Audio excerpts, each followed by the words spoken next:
गत किछि मास ହେଲା ओडिशा प्रदेश कांग्रेस कमिटी सभापति श्रीयुक्त भक्तचरण दास नेतृत्व में राज्यव्यापी विभिन्न प्रसंग में आंदोलन जारी रही।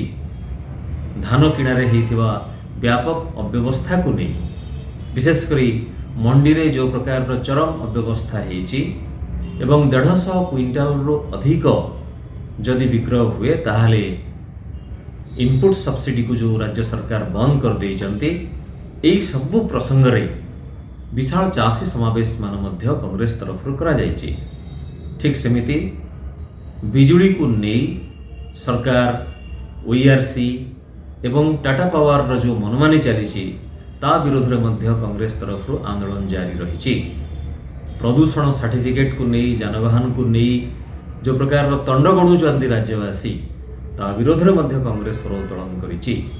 एई सब प्रसंग को नहीं जेहेतु नवनिर्माण कृषक संगठन आसंता 28 तारिख दिन राज्यव्यापी बंद डाकरा देइचंती, ताकू ओडिशा प्रदेश कांग्रेस कमिटी तरफ समर्थन घोषणा करा जाइछि एवं श्रीयुक्त दास एही मर्मरे सबु डीसीसी सभापति को मध्य बंद घोषणा को समर्थन करने पई निर्देश देइचंती।